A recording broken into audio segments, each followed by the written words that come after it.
Hello guys, welcome to cook with Sara working mom channel. இன்றைக்கி நம்மளோட சேனலில் ஹெல்தியான கேரட் ரவா லட்டு தான் எப்படி பண்ணுறதுன்னு பார்க்க போகிறோம். இது ரொம்ப சிம்பிள் அண்ட் ஹெல்தியான ரெசிபி. அண்ட் எப்படி பண்ணுறதுன்னு பார்க்குறதுக்கு முன்னாடி இது வரைக்கும் என்னோடய சேனல் நீங்கள் சப்ஸ்கிரைப் பண்ணல அப்படின்னா மறக்காமல் சப்ஸ்கிரைப் பண்ணிவிட்டு ஃபாலோ பண்ணிக்கோங்க. இன்றைக்கி இந்த ரெசிபி பண்ணுறதுக்காக ஒரு 5 to 10 ஸ்பூன் அளவுக்கு நீங்கள் கீ ஆட் பண்ணிவிட்டு நீங்கள் வந்து எந்த அளவுக்கு கீ ஆட் பண்ணுறீங்களோ அந்த அளவுக்கு இது ரொம்ப சூப்பராக வருங்க. ஸோ ஃபர்ஸ்ட் என்ன பண்ணுங்கள், கீ வந்து ஒரு பேனில் ஆட் பண்ணிவிட்டு தேவையான அளவுக்கு முந்திரி ஆட் பண்ணி ஒரு கோல்டன் ப்ரௌனாக நல்லா ஃப்ரை பண்ணிவிட்டு தனியாக எடுத்து வச்சுக்கோங்க. இப்போது நான் ஒரு கிளாஸ் அளவுக்கு ரவையை இந்த நெய்யிலே போட்டு நல்லா கோல்டன் ப்ரௌனாக ஆகிற வரைக்கும் நல்லா ஃப்ரை பண்ணிக்க போகிறேன்.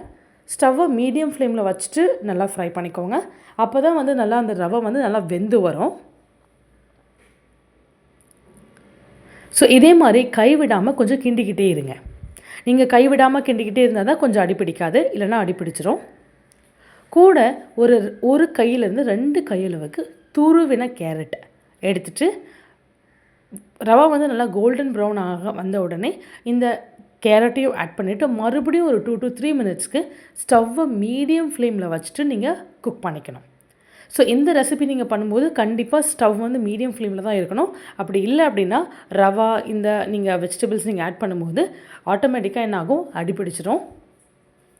ஸோ இது மாதிரி நல்லா கைவிடாமல் நல்லா கிண்டிக்கிட்டே இருங்க. ஸோ கேரட்டும் ரவையும் நல்லா ஒன்று சேர்ந்து வரும்போது நீங்கள் ஒரு கிளாஸ் ரவைக்கு ஒரு கிளாஸ் சர்க்கரை நீங்கள் ஆட் பண்ணால் கரெக்டாக இருக்கும். உங்களுக்கு கொஞ்சம் சுகர் கம்மியாக வேணும் அப்படின்னு நினச்சிங்க அப்படின்னா ஒரு 3/4 கிளாஸ்லேருந்து 1 கிளாஸ் வரைக்கும் ஆட் பண்ணிக்கலாம். சர்க்கரைக்கு பதிலாக நீங்கள் நாட்டு சர்க்கரை ஆட் பண்ணி நீங்கள் இந்த டிஷ் பண்ணாலுமே சூப்பராக இருக்கும். நீங்கள் சர்க்கரையை ஆட் பண்ண உடனே நல்லா இது மாதிரி மிக்ஸ் பண்ணிக்கோங்க. ஸோ மிக்ஸ் பண்ணிவிட்டு ஒரு 1 மினிட்டுக்கு அப்புறம் ஒரு மாதிரி அது தண்ணியாகும். அதுக்கப்புறம் மறுபடியும் ஒரு திக்கான கன்சிஸ்டன்சிக்கு இது வரும். சர்க்கரை, உங்கள் ரவை, கேரட் எல்லாமே ஒன்று சேர்ந்து நல்லா வெந்து வரணும். ஸோ அது வரைக்கும் கொஞ்சம் கைவிடாமல் இது மாதிரி கிண்டிக்கிட்டே இருங்க. ஸோ ஆல்மோஸ்ட் ரெடி ஆயாச்சு. ஸோ எல்லாமே வந்த பிறகு நம்ம ஃப்ரை பண்ணி வச்சுருந்த முந்திரி ஆட் பண்ணிவிட்டு மறுபடியும் நல்லா மிக்ஸ் பண்ணி விட்டுட்டு ஸ்டவ் ஆஃப் பண்ணி நல்லா ஆற வச்சுடுங்க. ஸோ ரொம்ப நல்லா சில்லுன்னு ஆகணுன்ட்டு அவசியம் இல்லை. நல்லா கை வந்து உருண்டை பிடிக்கிற பதத்துக்கு ஆறினா போதும்.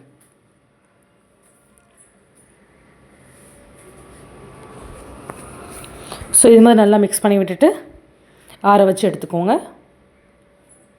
ஸோ நல்லா ஃபுல்லாக ஆறின பிறகு இப்போது கொஞ்சம் கொஞ்சம் எடுத்து ரவாயை வந்து நீங்கள் கொஞ்சம் கொஞ்சமாக எடுத்து நல்லா இறுக்கமாக உருண்டை பிடிச்சி எடுத்துக்கோங்க. ஸோ ஒரு உருண்டை பிடிக்கும் போதும் மினிமம் ஒரு முந்திரியாச்சும் இருக்கிற மாதிரி பார்த்துக்கோங்க.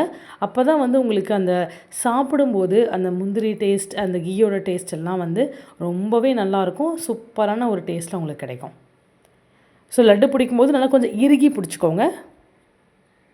கொஞ்சம் லூசன் பண்ணி பிடிக்காமல் நல்லா டைட்டாக ஒரு உருண்டை பண்ணும்போது நல்லா டைட்டன் பண்ணி பிடிச்சிக்கோங்க. அப்போ தான் உங்களுக்கு ரவா லட்டு சூப்பராக வரும்.